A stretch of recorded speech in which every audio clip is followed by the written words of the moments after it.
Hi friends, welcome back to our குட்டி video. இது உருளைக்கிழங்கு தோலை வச்சுட்டு நம்ம என்னெல்லாம் பண்ணலாம் அப்படின்றது தான் இந்த வீடியோவில் இருக்குது.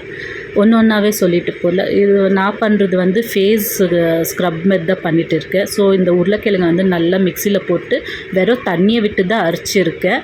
ஸோ கொஞ்சம் லிக்விடாக இருக்கட்டும்னு சொல்லிட்டு இன்னும் கொஞ்சம் தண்ணி ஆட் பண்ணியிருக்கேன். இப்போ இந்த தண்ணியல் இந்த உருளைக்கிழங்கு தோலை கிரைண்ட் பண்ணது எல்லாத்தையுமே நம்ம ஐஸ் இதில் போட்டு வச்சிடணும்.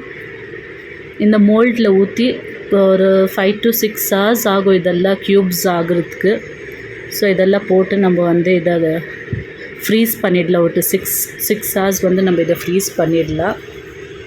எப்போவுமே உருளைக்கிழங்கு தோலில் கூட நான் தூக்கி போட மாட்டேன். அண்டு இது கூட தூக்கி போட மாட்டேன். நான் கேரட்டு, பீட்ரூட்டு இந்தமாரி தோலை நான் இந்த மாதிரி தான் பண்ணி வச்சுப்பேன். ஸோ வீட்டுக்கு பிரேக்ஃபாஸ்ட்டுக்கு தான் செஞ்சுட்டு இருந்தேன். சப்பாத்தி, உருளைக்கிழங்கு பொரியல் அதை செய்யும்போது தான் நான் அந்த உருளைக்கிழங்கு தோலை வேஸ்ட் பண்ணக்கூடாதுன்னு சொல்லிவிட்டு நான் இந்த மாதிரி பண்ணி வச்சுப்பேன். ஸோ எவ்ரிடே ஒன்று எடுத்துகிட்டு பண்ணுவேன். மார்னிங், ஈவினிங் பண்ணுவேன். இல்லைன்னா நைட் ஒரு வாட்டி பண்ணிக்கலாம்.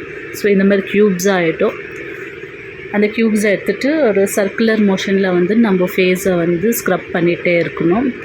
இது யூஸ் பண்ணும்போது ரொம்ப கோல்டு இருக்குது, ஸ்னீசிங் இருக்குது, அஸ்துமா இருக்குதுன்னா ஐஸ் க்யூப் பண்ணிக்காதீங்க. ஸோ நீங்கள் நேச்சுரலாகவே ஃப்ரெஷ்ஷாக இருக்கிற அந்த பேஸ்ட்டே மூஞ்சில் போட்டு தேய்ச்சிக்கலாம். ஏன்னா ரொம்ப கோல்டாக இருக்கிறவங்களுக்கெல்லாம் இந்த மாதிரி ஐஸ் க்யூப்ஸ் போட்டு செய்யும்போது ரொம்ப தலைவலி, ஸ்னீசிங் எல்லாம் ஜாஸ்தி ஆகிடும். ஸோ அந்த மாதிரி ப்ராப்ளம் இருக்கிறவங்கெல்லாம் டைரெக்டாக மூஞ்சிக்கு போட்டுக்கலாம்.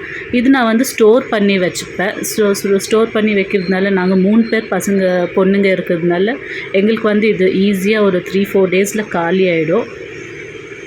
இந்த மாதிரி நல்லாவே சர்க்குலேஷன் மோஷனில் அதை நல்லா ஸ்க்ரப் பண்ணிகிட்டே இருக்கணும். அது கருகிற வரைக்கும் நான் அதை யூஸ் பண்ணுவேன். அப்புறம் ஒரு 5 to 10 minutes அதை நம்ம அப்படியே விட்டுடுவோம். இந்த உருளைக்கிழங்கு தோலை நம்ம யூஸ் பண்ணுறதுனால என்னெல்லாம் பெனிஃபிட்ஸ் இருக்குன்னா, நம்ம கண்ணுக்கு கீழே இருக்க அந்த கருப்பு இது கூட போயிடும். அண்ட் ரெகுலராக யூஸ் பண்ணிகிட்டே இருந்தால் தான் அந்த பெனிஃபிட் நம்மளுக்கு தெரியும். அண்டு டார்க் ஸ்பாட்ஸ் இருக்கிறவங்களுக்கு, ஆக்னி இருக்கிறவங்களுக்கெல்லாம் இது ரொம்பவே யூஸ்ஃபுல்லாக இருக்கும். இது 5 to 10 minutes ஆகும் இதெல்லாம் ட்ரை ஆகணும் அப்படின்னா. ஸோ இது ரெகுலராக பண்ணிகிட்டே இருந்தால் ஒரு நல்ல பெனிஃபிட் கிடைக்கும். இப்போ ஒரு 5 to 10 minutes ஆகிட்ட பிறகு நம்ம இதை ஃபேஸ் வாஷ் பண்ணிக்கலாம். அப்புறம் அந்த ஸ்கின் உங்களுக்கே தெரியும் எப்படி இருக்கும் அப்படின்னு சொல்லிட்டு